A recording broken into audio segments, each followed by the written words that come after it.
हाय दोस्तों, YouTube channel के Pankaj सॉर्डिंग class में आपका स्वागत है। मैं हूं पंकज सिंह और आज आप लोगों के लिए फिजिक्स के रोचक तथ्य की जो श्रृंखला चल रही थी उसी को लेकर के उपस्थित हुआ हूं। दोस्तों, इसके पहले कि मैं अपना टॉपिक शुरू करूं, आपको एक थोड़ा सा प्रेरक प्रसंग बताऊंगा जो आपको ऊर्जान्वित करेगा और मुझे भी ऊर्जान्वित करेगा।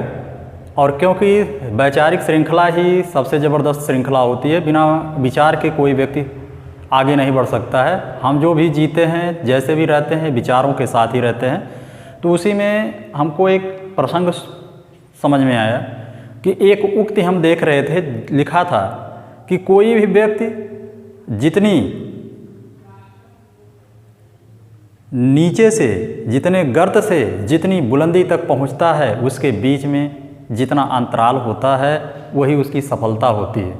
एक बार पुनः उक्ति दोहराएंगे कि कोई व्यक्ति निचले पायदान से बुलंदी तक जितनी ऊंची छलांग लगाता है वही उसकी सफलता है। तो देखिए, आप अभी विद्यार्थी जीवन में हैं या सीखने की गजब की लालसा लिए हुए हैं, तो सीखने की लालसा तभी चरितार्थ होगी जब आपके अंदर यह भावना होगी कि हमको निचले सिरे से सर्वोच्च शिखर तक पहुंचना है, निचले सिरे से सर्वोच्च शिखर तक पहुंचना है। और एक विशेष बात और है कि वह चाहे जो भी क्लास हो, चाहे जो भी विषय हो, सब आपके विचारों पर ही निर्भर करता है और वही आपके विचार ही विषय को आसान और सरल बनाते हैं। तो मैं तो चाहूँगा कि आपके विचार इसके अनुकूल रहें, जिससे आपको यह विषय कठिन ना लगे, और कठिन है भी नहीं। भौतिक विज्ञान आपके जीवन से रिलेटेड है। इसमें जितने भी घटनाएं हैं आप भौतिक जगत से जोड़ करके इसको जी सकते हैं। तो भौतिक जगत से जीने की कला ही भौतिक विज्ञान है और उसी तथ्य पर हम लोग चलेंगे। तो ज़्यादा समय ना लेकर के मैं आपसे एक अनुरोध करूंगा कि अगर आपने हमारा चैनल पंकज सॉर्डिंग क्लासेस सब्सक्राइब नहीं किया है तो YouTube से इसको सब्सक्राइब कर लीजिए। हाँ, अगर आपको यह अच्छा लगे, पसंद आए तो लाइक करिए और शेयर करिए और मेरा उत्साहवर्धन करिए। तो चलिए हम चलते हैं अपने विषय पर, जो कि है वैद्युत द्विध्रुव। दोस्तों, इसके पहले अपना जो क्लास चला था उसमें हमने कूलाम का नियम और उसके पहले के विषय वस्तु को हम देख चुके हैं। आज अपना है वैद्युत द्विध्रुव। वैद्युत द्विध्रुव एक निकाय होता है। वैद्युत द्विध्रुव क्या होता है? एक निकाय होता है। निकाय मीन्स होता है सिस्टम। वैद्युत द्विध्रुव है क्या? एक निकाय है। दोस्तों, जब भी आप फिजिक्स को पढ़ें तो एक बात ये कहेंगे कि आप इसके हर शब्दों पर अपना ध्यान केंद्रित करें। जैसे सबसे पहले आपको ये पता होना चाहिए कि निकाय क्या होता है। निकाय क्या होता है? तो निकाय जो होता है, जैसे मान लीजिए हमने आपसे प्रश्न किया कि आपको यहाँ व्हाइट बोर्ड पर क्या दिख रहा है, तो आपका उत्तर होगा कि ये दिख रहा है। लेकिन वहीं आप यह भूल गए उत्तर देने से पहले कि आपको इस पर निकाय लिखा हुआ और तमाम चीज़ें, ये सब चीज़ें सब कुछ थी, लेकिन आपका उत्तर आया केवल ए दिख रहा। तो जब आपने उत्तर दिया ए दिख रहा है तो इसका मतलब आपने केवल चर्चा निकाय पर किया है और किसी पर नहीं। तो जब हम निकाय की चर्चा करते हैं तो अपना ध्यान केवल उस नियत बॉडी पर होता है, निर्धारित काय पर होता है, जो कि निश्चित होता है। तो वैद्युत द्विध्रुव है क्या? वैद्युत द्विध्रुव वह निकाय है जिसमें दो बराबर परंतु विपरीत प्रकार के आवेश, देखेंगे, दो बराबर परंतु विपरीत प्रकार के आवेश एक दूसरे से अत्यल्प दूरी पर स्थित होते हैं। इसमें देखेंगे ये प्लस क्यू आवेश है और ये माइनस क्यू आवेश है, अत्यल्प दूरी पर स्थित हैं। यहाँ सुविधा के लिए जो दूरी दर्शाई जाती है वह 2l दर्शाई जाती है, जिससे आगे गणितीय गणना करने में सहजता हो।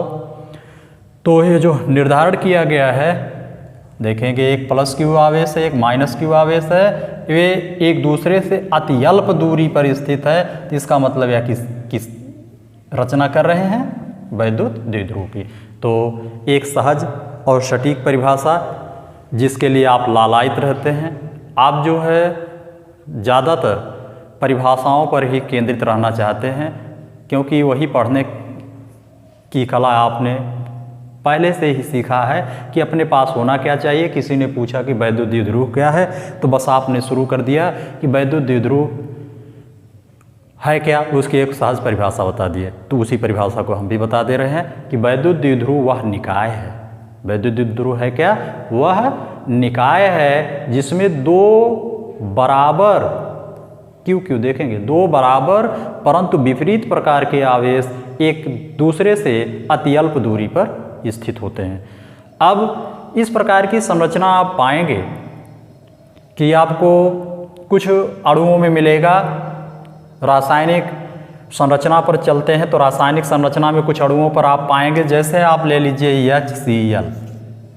आप पाते हैं कि H पर एक प्लस होता है, Cl पर एक माइनस होता है, दोनों का परिमाण समान हो गया। इसी तरह से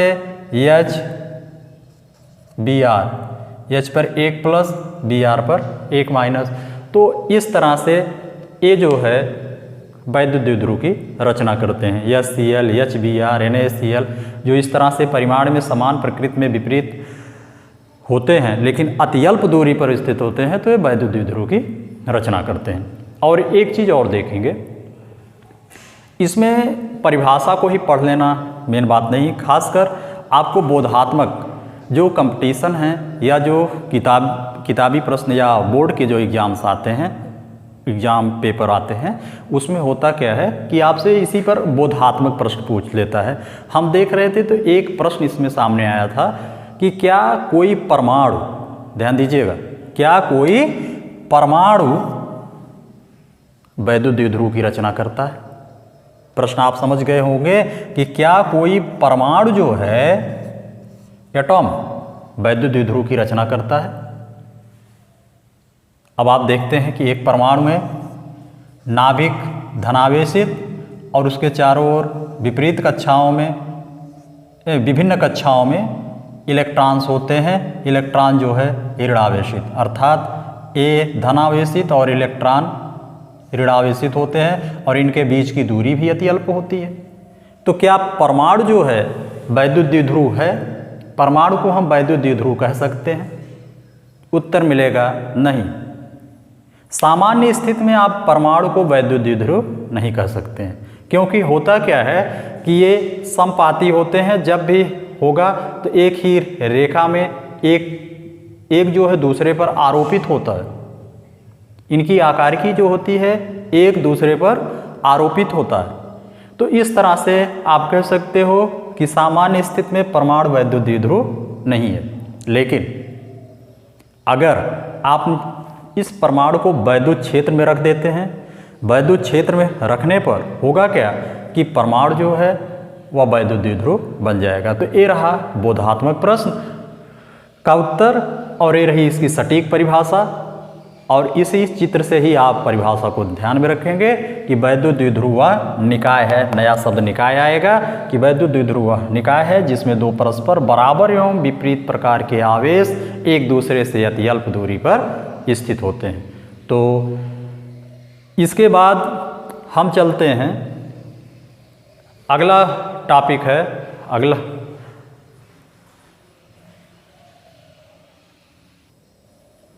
देखेंगे वैद्युत द्विध्रुव आघूर्ण। आप वैद्युत द्विध्रुव के बारे में जान गए हैं। अब अपना विषय टॉपिक है वैद्युत द्विध्रुव आघूर्ण। वैद्युत द्विध्रुव आघूर्ण में आप पाते क्या हैं कि एक वैद्युत द्विध्रुव है, अति अल्प दूरी पर स्थित होता ही है। तो इसमें वैद्युत द्विध्रुव की जो परिभाषा आती है कि किसी आवेश की मात्रा समान होती ही है। तो वैद्युत द्विध्रुव आघूर्ण P बराबर होता है Q इंटू में 2L। आवेश के परिमाण या उनके बीच की दूरी का गुणनफल वैद्युत द्विध्रुव आघूर्ण कहलाता है। आवेश का परिमाण एवं उनके बीच की दूरी का गुणनफल वैद्युत द्विध्रुव आघूर्ण कहलाता है। और इसमें एक चीज़ और आप ध्यान में रखिएगा, कभी जब भी आप वैद्युत द्विध्रुव बनाएं तो -Q से शुरुआत करें +Q तक, क्योंकि आगे जितनी भी चीज़ें हम रखेंगे लगभग वैद्युत द्विध्रुव को इसी स्थिति में रख करके चलाएंगे। ऐसा नहीं है कि अगर आप प्लस इधर कर दिए माइनस उधर कर दिए, स्थिति चेंज करना होगा तो दिक्कत होगी। तो आपको करना क्या है कि इसी स्थिति में आप वैद्युत द्विध्रुव बनाएंगे। तो देखिए वैद्युत द्विध्रुव आघूर्ण की परिभाषा हो गई कि आवेश की मात्रा या उनके बीच की दूरी का गुणनफल वैद्युत द्विध्रुव आघूर्ण कहलाता है। तो रिटन मैटर कम रहेगा, लेक्चर आपको ज़्यादा मिलेगा, जिससे रिटन मैटर तो आपको बुक्स में भी मिल जाएगा, अन्य जगह भी मिल जाएगा, लेक्चर भी मिल जाएंगे। हमें नहीं कह रहे हैं लेक्चर नहीं मिलेगा, लेकिन हमारे उस कथन को ध्यान में रखिएगा कि आप क्लास का सम्मान रखिए, क्लास आपको बुलंदी तक ले जाएगा। और आप जो है वैद्युत द्विध्रुव आघूर्ण पढ़ रहे हैं तो इतना ध्यान में रखिए कि वैद्युत द्विध्रुव आघूर्ण को हम प्रदर्शित किससे करते हैं। इस तरह से रटी हुई चीज़ ज़्यादा देर तक नहीं रहती है, और भौतिकी कहती है कि आपको रटना नहीं है, चीज़ों को समझना है, भौतिक विज्ञान के साथ ज़िंदगी जीना है। तो ये चीज़ है कि तो वैद्युत द्विध्रुव आघूर्ण आवेश की मात्रा एवं उनके बीच की दूरी के गुणनफल के बराबर होता है। तो ये हो गया। अब इससे रिलेटेड कुछ माइन्यूट बातें कि वैद्युत द्विध्रुव आघूर्ण राशि कैसी है। तो यह जो है यह सदिश राशि है। कैसी राशि है? सदिश राशि या वेक्टर क्वांटिटीज है। सदिश राशि में सबसे ज़बरदस्त बातें होती है कि इसकी दिशा किधर होती है। सदिश राशि की दिशा, सदिश राशि है तो वैद्युत द्विध्रुव आघूर्ण की दिशा किधर है? तो वैद्युत द्विध्रुव आघूर्ण की दिशा जो होती है वह -Q आवेश से +Q आवेश की ओर होती है। ध्यान दीजिएगा, देखिए यहाँ पर P को दर्शाया गया है और ये बीच में दिशा के साथ दर्शाया गया है। इसकी जो दिशा होती है वह माइनस से प्लस के आवेश होती है, प्लस आवेश की ओर होती है और उसके अक्ष के अनुदिश होती है। तो आप समझ गए होंगे कि वैद्युत द्विध्रुव आघूर्ण एक सदिश राशि है। यह वैद्युत द्विध्रुव की इसकी दिशा वैद्युत द्विध्रुव के अक्ष के अनुदिश, देखिए अक्ष पर ही चल रही है, अक्ष के अनुदिश माइनस आवेश से प्लस आवेश की ओर होती है। उसके बाद अगला नंबर आता है इसका मात्रक क्या है। जो आपसे प्रश्न पूछता है कि इसका मात्रक क्या है, मात्रक के लिए भी आपको रटने की कोई आवश्यकता नहीं है। Q है, Q का मात्रक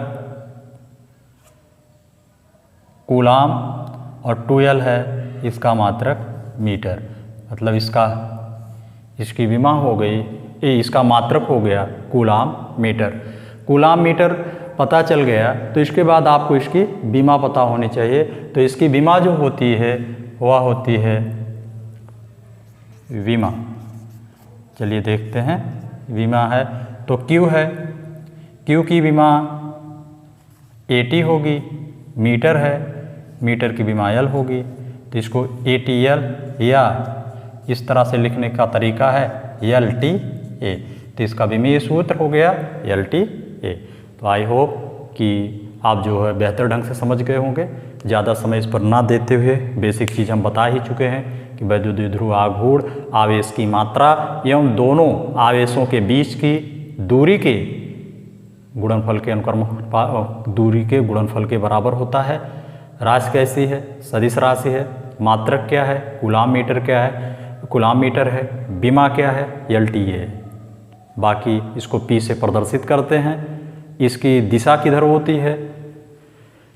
माइनस आवेश से प्लस आवेश की तरफ x अक्ष के अनुदिश। तो इस तरह से हम लोग दो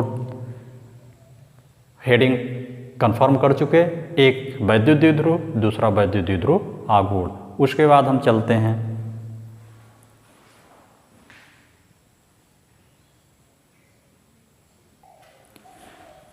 इसके बाद है जो टॉपिक इसके बाद है वह रहेगा वैद्युत द्विध्रुव की अच्छी स्थिति में वैद्युत क्षेत्र की तीव्रता।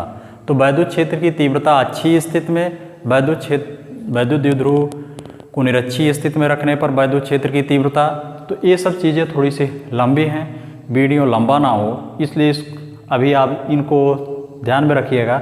और अगर आपने हमारा चैनल सब्सक्राइब नहीं किया है तो YouTube से पंकज सोडिंग क्लासेस चैनल सब्सक्राइब कर लीजिए, बेल आइकन दबा दीजिए, जिससे आपको ये जो क्लास हैं इनकी निरंतरता बनी रहे। खासकर उसीलिए बेल आइकन दबा दीजिए और हमारा चैनल सब्सक्राइब नहीं किए हैं तो सब्सक्राइब कर लीजिए। फिर मिलते हैं अगले क्लास में वैद्युत द्विध्रुव की अच्छी स्थिति में वैद्युत क्षेत्र की तीव्रता लेकर के। तब तक के लिए धन्यवाद।